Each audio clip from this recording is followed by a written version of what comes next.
გავაგრძელოთ ერთი არაჩვეულებრივი ადამიანი შემოგვიერთდა, მაყურებელიც დაინახავს სულ რამდენიმე წამში და ხედავს უკვე ზაკ მირიანაშვილი, რომელთან ერთადაც დღეს ძალიან საინტერესო ფილმზე უნდა ვისაუბროთ, როდის და სად გადაიღეს ფილმი ყველასთვის საყვარელი ქართველი მსახიობების ლიკა ქავჟარაძის და ლევან უჩანეიშვილის მონაწილეობით, რომელზეც ქართველმა მაყურებელმა თითქმის არაფერი იცის. ზაკ მირიანაშვილის კინორუბრიკაში კინოფილმის ყუბაჩური სამაჯური საიდუმლო უცნობ ამბებს შევიტყობ სწორედ ახლა. მოგესალმებით კიდევ ერთხელ.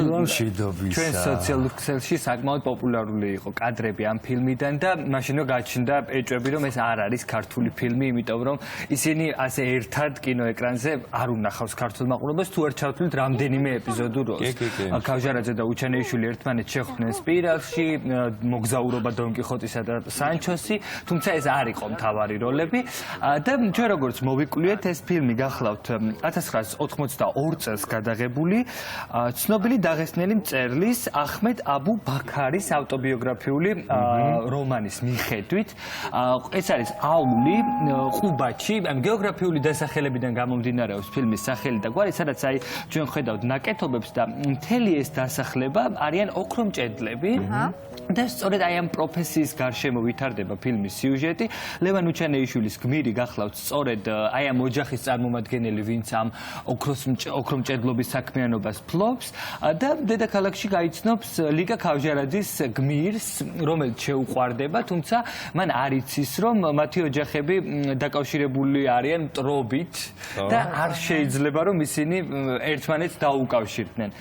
და ძალიან საინტერესო ისტორიაა ის, რომ ეს არის მთიელთა სიყვარულის ამბავი, რომლებსაც ძალიან დიდი წინააღმდეგობები ახლავს თან მათ ურთიერთობას და საინტერესოა ის ფაქტი, რომ ამ ფილმზე მუშაობის მთელი პერიპეტიები მდგომარეობს იმაში, რომ ლევან უჩანეიშვილი მიუწევიათ ამ როლს. მოგეხსენებათ, დაღესტანი იმ პერიოდში საბჭოთა კინოსტუდია მუშაობდა მთელი ამ კავშირის ფარგლებში და ლევანს არაერთ სტუდიაში ჰქონდა მიწვევა.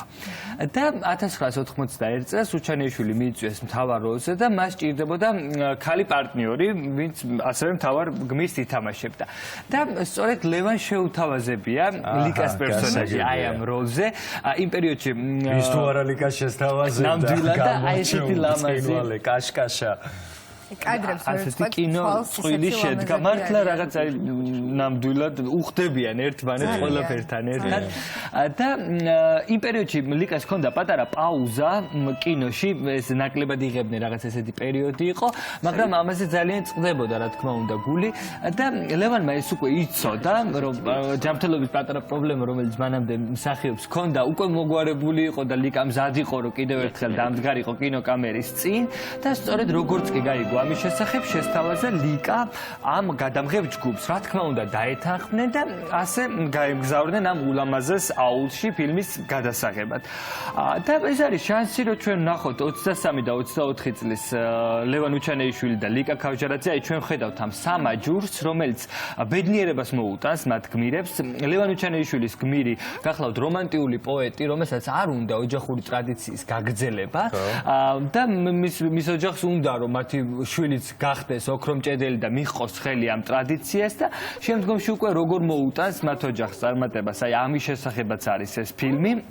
და ბევრმა ადამიანმა არ იცის, რომ ლევან უჩანეიშვილი და ლიკა ქავჟარაძე იყვნენ ბავშვობის მეგობრები.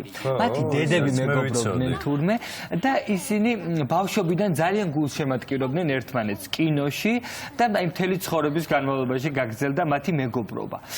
და აი ამ ფილმის კონტექსტში საინტერესო არის ის, რომ როდესაც გაემგზავრდნენ დაღესტანში ამ კინოსურათის გადასაღებად, თურმე ლიკა მოწყენილი იყო, იმიტომ რომ გადამღები ჯგუფი არ იყვნენ ქართველები, მხოლოდ ლევანი ყავდა მას ქართველი და ლევანს უთქვამს, რომ მე ახლა ლიკას გავამხიარულებო და ლიკას კართან დაუტოვებია ყვავილები.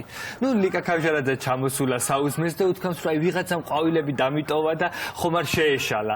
მეორე დღესაც დახვდა ლიკას ლამაზი თაიგული და უთქვამს, რომ ნამდვილად ვიღაცას მოვწონვარო, ან აქ ადგილობრივს, ან ვინც ამ სასტუმროში არის დაბინავებულიო და ეს ამბავი გაგრძელდა რამდენიმე დღის განმავლობაში.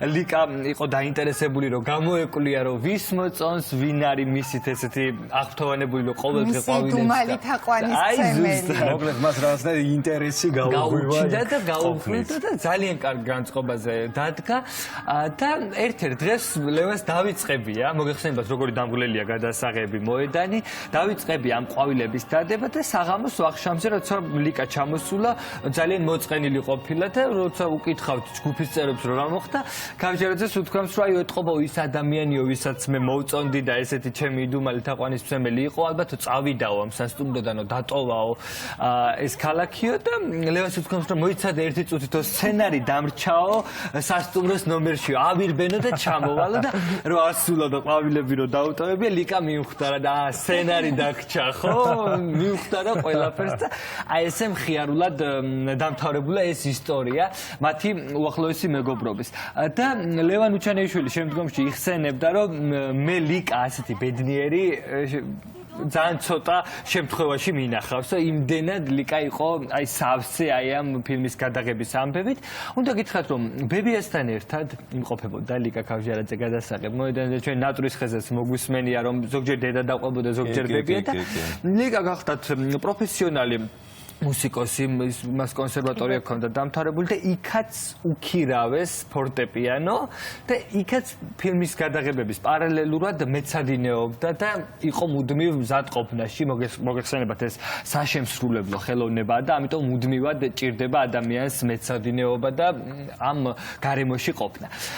სამწუხაროდ ქართულ მაყურებელს არ უნახავს ეს ფილმი, იმიტომ რომ ეს იყო რუსეთის სახელმწიფო ტელევიზიის დაკვეთით გადაღებული და არ გაკეთდა ქართული გახმოვანება და აი რა თქმა უნდა ხელთნაწერები არ იწვიან და ამდენი წლის შემდეგ ქართულ სოციალურ ქსელში ამოტივტივდა ეს ფილმი და საინტერესოა რომ მათი ერთად გადაღებული კადრების ნახვის საშუალება გვაქვს აი ჩვენ ხედავთ ლიკას აქ ტრადიციულ დაღესტნურ სამოსში ლევანიც არის აი მქუდით მართლა ერთ-ერთი ყველაზე ლამაზი რომელ ფილმშიც არის ლიკა კავჟერაძე სწორედ არის ეს კინონამუშევარი. ისე საინტერესო იქნებოდა რომ გაკეთდეს დუბლირება რატომაც არა თუნდაც დღეს ხო ჩვენ ამ პრაქტიკას ფილმი და ერთ-ერთი კინონამუშევარი კიდევ იქნება შეგვემატება მათი მონაწილეობით.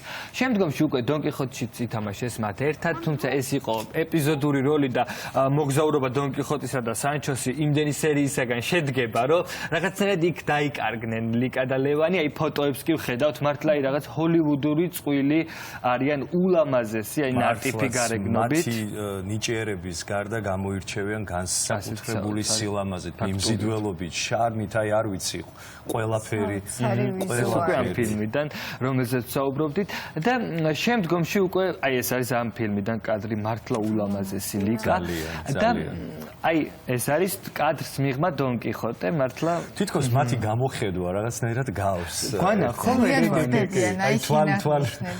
თვალები ეს რაღაცა ფაქტურა ძალიან გავს ერთმანეთს და მე გეტყვით მეგობრებო ყველა ვამაყობთ ლევან უჩანეიშვილით რომელმაც ამერიკაში გააგრძელა საკუთარი კარიერა და ძალიან წარმატებულად გრძელდებოდა არაერთ მნიშვნელოვან ფილმში ითამაშა და მნიშვნელოვანი პარტნიორებიც ყავდა და როდესაც ლევანი უკვე ამერიკაში იყო იქ თურმე ხშირად ამბობდა და თავის მეგობრებს უზიარებდა რომ აი 90-იან წლებში მე ლიკა უნდა ჰოლივუდში ჩამოვიყვანო მე ლიკა უნდა ჰოლივუდში ჩამოვიყვანო და ქონდა რამდენიმე იდეა მუშაობდა სხვადასხვა პროდიუსერთან ფიქრობდა თურმე სცენარზე და როგორც ხდება ხოლმე ხშირ შემთხვევაში ჰოლივუდში ეს პროექტიც ვერ შედგა ვერ იხილა დღის სინათლე და ლიკას დებიუტიც ვერ შედგა ამერიკაში.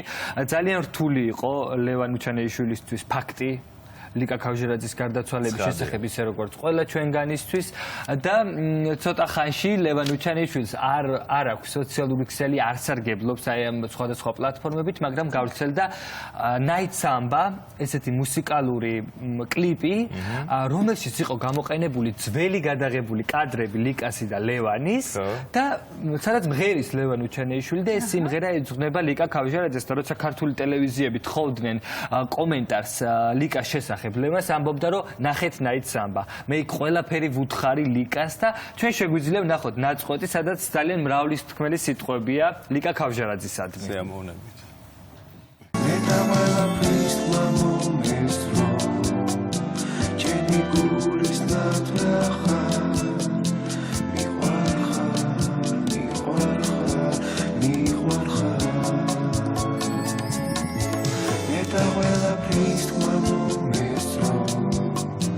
Jelly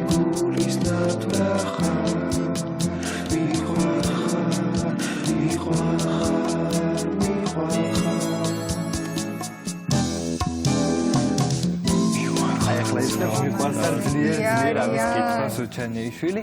რაღაც სხვა გზნობას და სხვა ემოციას ბადებს კიდევ. რაღაც სხვა მოაქვს არ მინდა გავაშღერო. ვფიქრობ რომ სიმპათიები მათ ხომ არ ქონდათ ერთმანეთს. ფარული სიმპათიები თითქოს ხომ არ არსებობდა მაინც. ნიკა ისეთი ლამაზი იყო, ისეთი ქალი იყო, რომ მე მგონი შეუძლებელია მამაკაცის ცოტათი მაინც მამაკაცურად არ ვყარებოდა. აი, როდესაც მოგვეცემა ჩვენ საშუალება, კიდევ ერთხელ მოვიკითხავ ჩვენი ეთერით ბატონ ლევანს დიდი პატივისცემით და როცა მოგვეცემა საშუალება მასთან ინტერვიუსი, აუცილებლად ამის შესახებაც გავბედოთ და ვკითხოთ. მე მათი მეგობრობის ამბავიც არ ვიცოდი, რომელიც ბავშვობის, აი მათი დედებით მეგობრობდნენ და ბავშვობიდან გულშემატკივრობდნენ ერთმანეთს და აი ამ ფილმის შესახებაც სოციალურ ქსელში როცა წავაწყდებით კადრებს, უკვე გვესადინება რომ ეს არის დაღესტანში გადაღებული ფილმი და დავიტოვოთ იმედი რომ გახმოვანდება ქართულად და ვნახავთ ქართული კინოს ორ გამორჩეულ ვარსკვლავს, რომლებმაც დაიმკვიდრეს ქართული კინოს ისტორიაში თავის ამუდამოდ. ზაკ, ძალიან დიდი მადლობა, როგორც ყოველთვის ძალიან საინტერესო იყო შენი შემოსვლა სტუდიაში და ვიცი რომ ეს ორივე მსახიობი გიყვართ თქვენ და ამიტომ აი განსაკუთრებით ვაგროვებდი ამ ამბებს. ჩვენ და ჩვენს ტელემაყურებელს, სრულიად საქართველოს და